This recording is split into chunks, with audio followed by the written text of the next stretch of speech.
بسم الله الرحمن الرحيم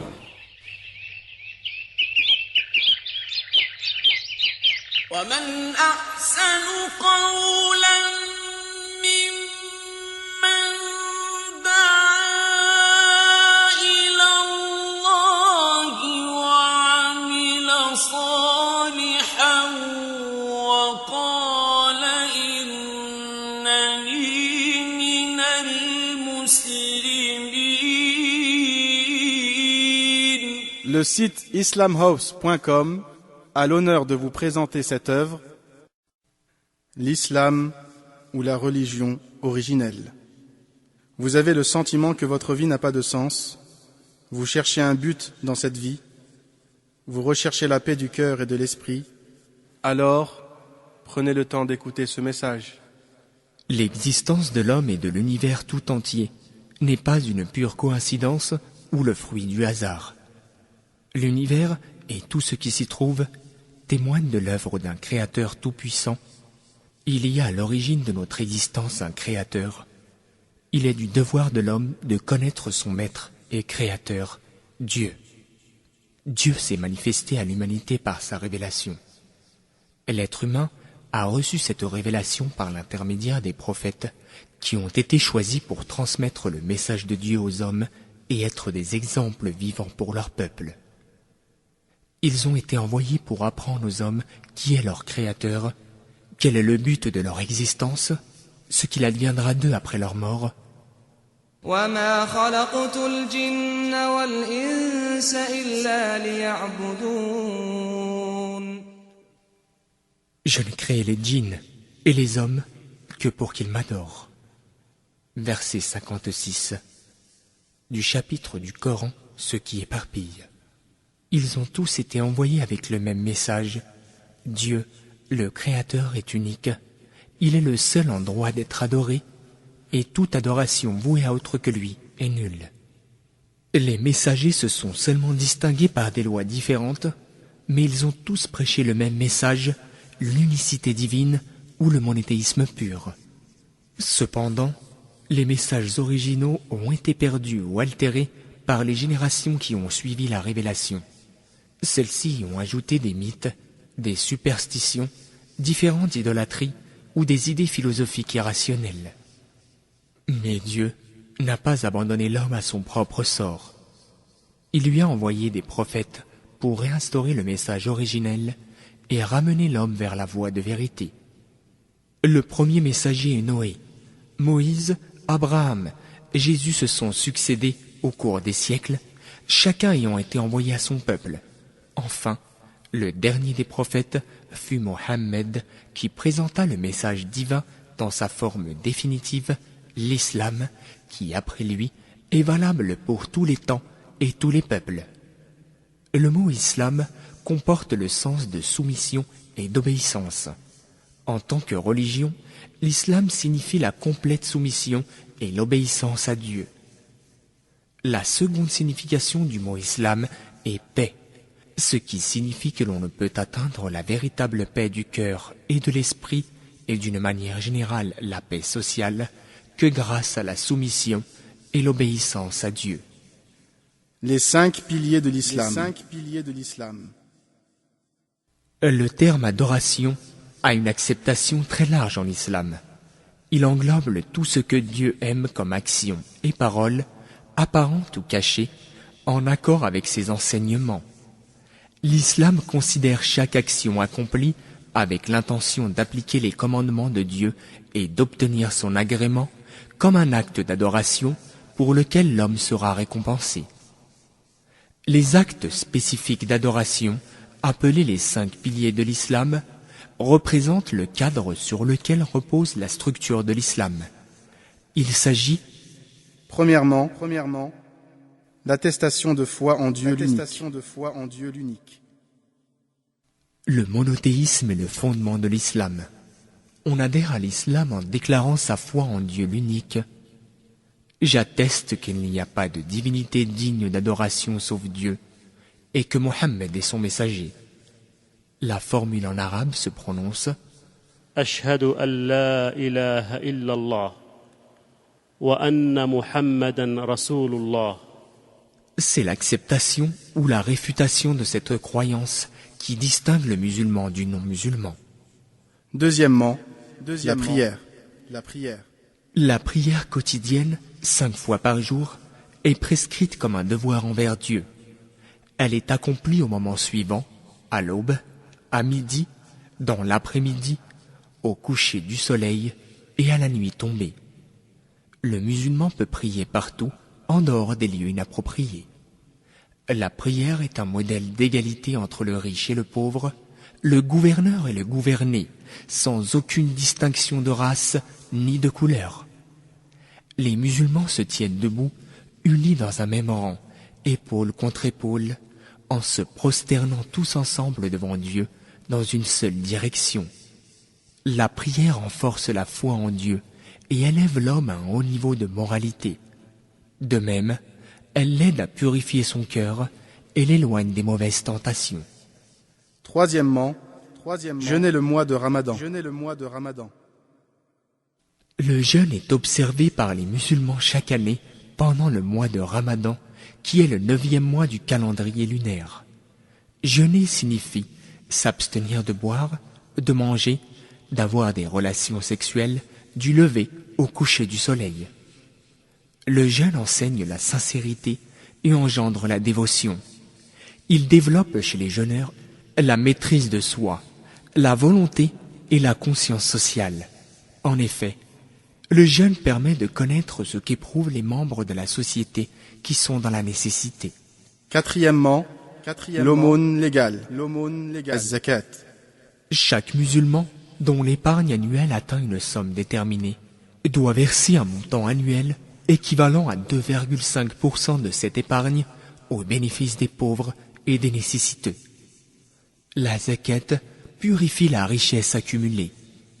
Elle développe chez le musulman l'esprit de sacrifice et le débarrasse de l'égoïsme et de l'avarice.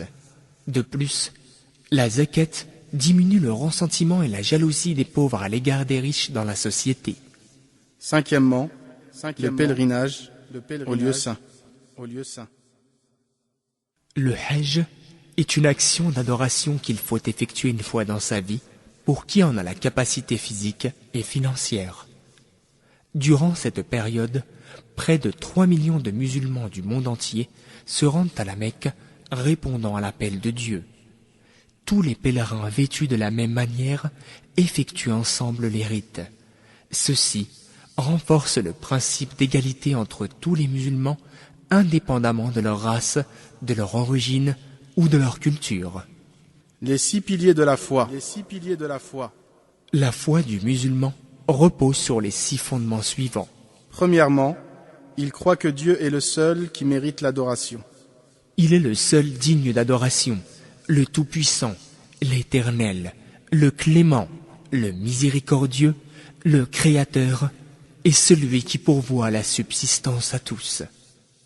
Deuxièmement, il croit en tous les messagers de Dieu, en ne faisant aucune distinction entre eux.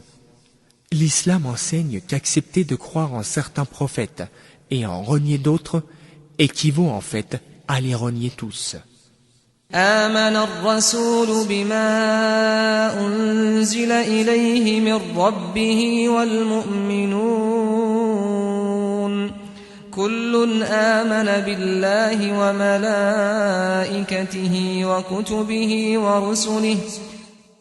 Tous les croyants ont cru en Dieu, en ses anges, à ses livres, en ses messagers, en disant « Nous ne faisons aucune distinction entre ces messagers ». Verset 285 du chapitre La Vache du Saint-Coran. Dieu a envoyé un ou plusieurs prophètes à chaque nation afin de transmettre son message et être des exemples pour l'humanité. Le Coran en mentionne 25, mais indique qu'il y en a eu beaucoup d'autres. Parmi ces prophètes, on peut nommer Noé, Abraham, Ismaël, Isaac, Jacob, Joseph, Moïse, David, Salomon, Jean-Baptiste, Jésus et enfin Mohammed, que la paix et la bénédiction de Dieu soient sur eux. Chaque prophète a été envoyé à un peuple déterminé, alors que le prophète Mohammed a été envoyé avec la mission de guider l'humanité tout entière. Ce rôle particulier du prophète Mohammed en tant que dernier prophète implique que le musulman, en honorant Mohammed, honore tous les prophètes qui l'ont précédé. Les preuves de la prophétie de Mohammed sont innombrables. On en trouve plusieurs exemples dans sa biographie. La plus flagrante des preuves est le Saint-Coran, la parole de Dieu inimitable qui ne pouvait être apportée que par un prophète. Les écrits bibliques, dans leur forme actuelle, font clairement référence à l'avènement du prophète Mohammed. Voir les chapitres de la Bible, Deutéronome, Isaïe, Chant de Salomon et Jean. Troisièmement, le musulman croit en tous les livres révélés, mais dans leur forme originale. Ces écritures constituent les révélations que les messagers ont reçues pour guider leurs peuples respectifs vers le droit chemin. Dans le Coran, il est fait mention des feuilles d'Abraham, de la Torah de Moïse, des psaumes de David et de l'évangile de Jésus. Mais bien avant la naissance du prophète Mohammed, ces livres révélés furent perdus ou altérés. Dieu a révélé le Saint-Coran à Mohammed et en a fait la dernière révélation et un guide pour l'humanité. Quatrièmement, le musulman croit en l'existence d'un monde invisible, dont font partie les anges. Ce sont des êtres parfaits, purs, qui n'ont besoin ni de nourriture, ni de boisson, ni de sommeil, et qui ne désobéissent jamais à leur Créateur, contrairement à l'être humain. Cinquièmement, le musulman croit au jour du jugement dernier. Le Coran enseigne que la vie n'est qu'une épreuve pour l'homme, afin de terminer s'il suit les commandements divins. Par conséquent, il faut faire des bonnes œuvres afin de se préparer à la vie éternelle après la mort. Le jour du jugement, les hommes seront ressuscités pour comparaître devant Dieu et rendre compte des actions qu'ils ont faites ici-bas. Certains seront récompensés généreusement pour leurs croyances sincères et leurs bonnes œuvres qui en sont la conséquence. Ils seront accueillis au paradis. D'autres seront punis et jetés en enfer pour avoir mécru et accompli des mauvaises actions. À travers la croyance en Dieu et au jour dernier, l'islam implante au plus profond de la conscience humaine l'idée de la présence divine, appelant ainsi l'individu et la société en général à obéir à la loi morale sincèrement, sans aucune pression extérieure. Sixièmement, le musulman a la conviction que tout ce qui lui arrive, comme bien ou mal, se produit par la volonté de Dieu. Dieu possède la sagesse parfaite. Tout ce qu'il prescrit et crée comme événement a un sens, bien que nous ne soyons pas toujours capables de le comprendre. Le musulman accepte donc pleinement son destin. La nation du juste milieu. Une des caractéristiques essentielles de l'islam est qu'il n'existe pas de conflit entre le spirituel et le temporel. Les deux sont intimement liés et harmonieusement équilibrés dans la vie du musulman. L'islam rejette les extrémismes, ni ascétisme austère, ni matérialisme pur, ni rigueur excessive, ni laxisme. Pour un musulman, tous les aspects de la vie, le matériel et le spirituel, la religion et l'État sont liés, car tout appartient à Dieu et à lui seul. L'islam donne des directives précises à suivre dans chaque domaine de la vie, au niveau individuel, moral, social, politique, économique, etc. Du fait de cette approche modérée, le Coran cite les musulmans comme la nation du juste milieu. وكذلك جعلناكم أمة وسطا لتكونوا شهداء على الناس. Et aussi, nous avons fait de vous une communauté du juste milieu. Chapitre du Coran La Vache, verset 143. Contrairement à ce que beaucoup de gens croient, la règle de base en islam est que tout est permis. Les interdits sont en fait très peu nombreux Il faut être convaincu que Dieu n'a interdit à l'homme que ce qui lui est nuisible dans son propre intérêt, comme l'alcool, l'adultère, le vol, l'usure, etc. Les sources des enseignements de l'islam. Les lois de l'islam prennent leur source dans le Coran et l'exemple du prophète Mohammed, la Sunna. Le Saint-Coran est la source principale des enseignements de l'islam et de la législation. Il est la parole de Dieu dictée par l'ange Gabriel au prophète Mohammed. Il a été révélé par étapes successives, puis conservé par écrit sur des feuilles de palmier ou du parchemin, et appris par cœur par des dizaines de milliers de compagnons du prophète. Après la mort de Mohammed, Abu Bakr, le premier calife, a décidé de réunir les fragments de versets révélés écrits sur différents supports en un seul ouvrage. Cet exemplaire a été conservé jusqu'au temps du troisième calife, Uthman, qui en a fait plusieurs copies et les a envoyées dans les différents territoires musulmans. Depuis 14 siècles, la même version est en usage, contenant les mêmes mots, dans le même ordre, sans aucun ajout ni suppression au texte d'origine. L'exemplaire original du Coran qui a servi à Uthman pour effectuer les copies se situe actuellement au musée Topkapi d'Istanbul. Ainsi, le Coran est la seule véritable révélation divine qui subsiste de nos jours pour l'humanité. Il se distingue par son éloquence, sa précision, son authenticité indiscutable et sa préservation exactement telle qu'elle depuis sa révélation. Quant à l'exemple du prophète, la Sunna, elle est constituée des enseignements, des paroles et des actes du prophète Mohammed, collectés méticuleusement, mémorisés et rapportés par ses compagnons, que Dieu les récompense. La Sunna, ou tradition prophétique, explique les versets coraniques. L'islam, religion d'égalité et de justice. L'islam ne tolère aucune discrimination, qu'elle soit fondée sur la couleur de peau, l'origine, la race ou la nationalité, car tous les êtres humains sont les descendants d'un même père et d'une même mère, Adam et Ève. L'islam enseigne que le seul critère déterminant est la piété.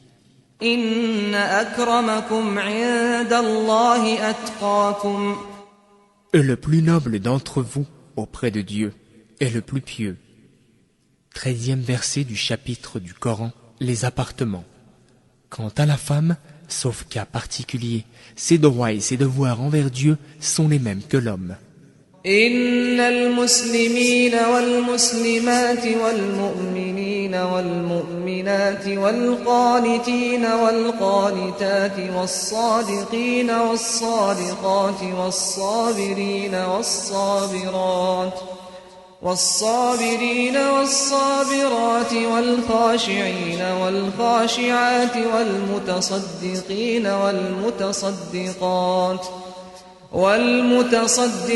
والمتصدقات والصائمين والصائمات والحافظين فروجهم والحافظات والذاكرين الله كثيرا والذاكرات أعد الله لهم مغفرة وأجرا عظيما. Les musulmans et musulmanes, croyants et croyantes, obéissants et obéissantes, loyaux et loyales, endurants et endurantes, craignants et craignantes, donneurs et donneuses d'aumônes, jeûnants et jeûnantes, gardiens de leur chasteté et gardiennes, invocateurs souvent d'Allah et invocatrices, Allah a préparé pour eux un pardon et une énorme récompense. 35e verset du chapitre du Saint-Coran, les coalisés. Cependant, Dieu a créé chacun d'entre eux avec des particularités physiques et mentales, et les considérer égaux en tout point serait une injustice. L'islam est votre nature première. Tout le monde naît avec en lui l'idée du monothéisme. Cependant, ce sont les parents qui, par la suite, éduquent leurs enfants dans une croyance ou une autre, ou dans l'athéisme. Accepter l'islam ne signifie pas renier tous les prophètes précédents. C'est un retour vers le monothéisme pur, le message prêché par tous les prophètes depuis Noé, et l'idée avec laquelle nous sommes nés, plus qu'une conversion. Donc, l'islam est notre nature première. Les caractéristiques de la vérité. Êtes-vous sûr d'être dans la bonne voie? Les critères pour distinguer la vraie croyance de l'égarement sont les suivants. Elle doit être, Premièrement, elle doit être en accord avec la saine raison. l'homme doit utiliser sa raison et son intelligence, être objectif et laisser de côté ses préjugés pour pouvoir distinguer la vérité du mensonge. La vérité ne se heurte pas à la raison, mais plutôt elle est en conformité avec elle. Deuxièmement, elle doit être parfaite. Dieu est parfait.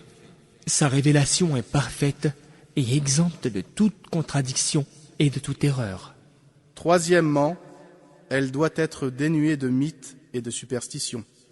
La révélation de Dieu ne comporte aucun mythe ni aucune superstition ajoutée par les hommes. Elle émane de lui seul et est la vérité absolue, inaltérée. Quatrièmement, elle doit être scientifiquement correcte.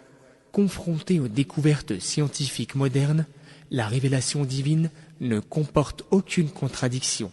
Cinquièmement, elle doit être annonciatrice de prophéties qui se sont réalisées. Dieu connaît toutes les choses avant qu'elles ne se réalisent. Il connaît l'avenir. Il a annoncé certains événements par le biais de la révélation. Lorsque les prophéties annoncées s'accomplissent, c'est une preuve de la véracité du message. Sixièmement, le Coran est la parole de Dieu inimitable. Le Coran est un miracle. Révélé dans un style linguistique parfait, ses versets sont inimitables. D'ailleurs, Dieu a mis au défi quiconque de reproduire ne serait-ce qu'un seul verset comparable à son noble Coran, et cela n'a jamais été fait. وَإِن كُنتُمْ فِي رَيْبٍ مِّمَّا نَزَّلْنَا عَلَىٰ عَبْدِنَا فَأْتُوا بِسُورَةٍ مِّن مِّثْلِهِ وَادْعُوا شُهَدَاءَكُم مِّن دُونِ اللَّهِ إِن كُنتُمْ صَادِقِينَ فإن لم تفعلوا ولن تفعلوا فاتقوا النار التي وقودها الناس والحجارة أعدت للكافرين. Si vous avez un doute sur ce que nous avons révélé à notre serviteur, tâchez donc de produire une sourate semblable et appelez vos témoins, les idoles, que vous adorez en dehors d'Allah si vous êtes véridiques.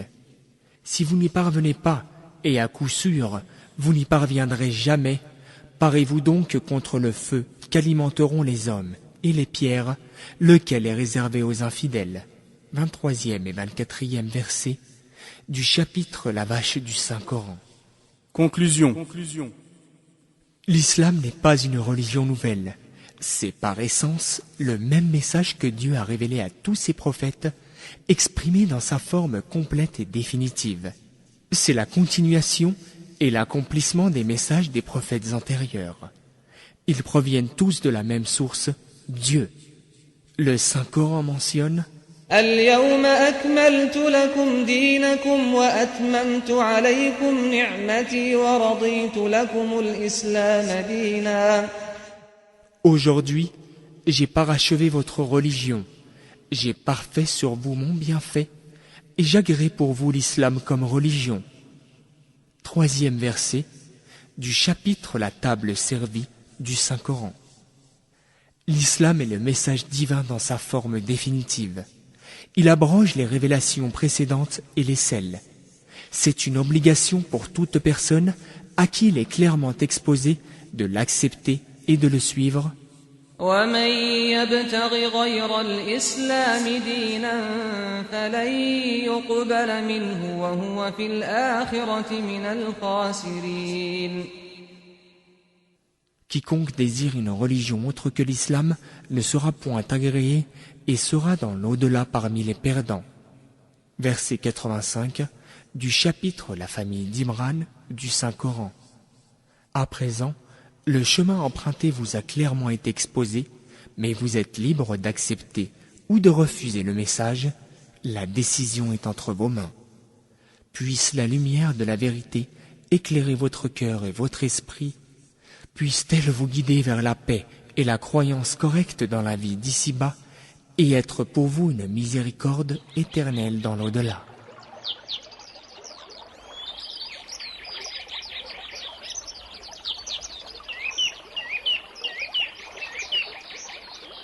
Cette œuvre est désormais à votre disposition.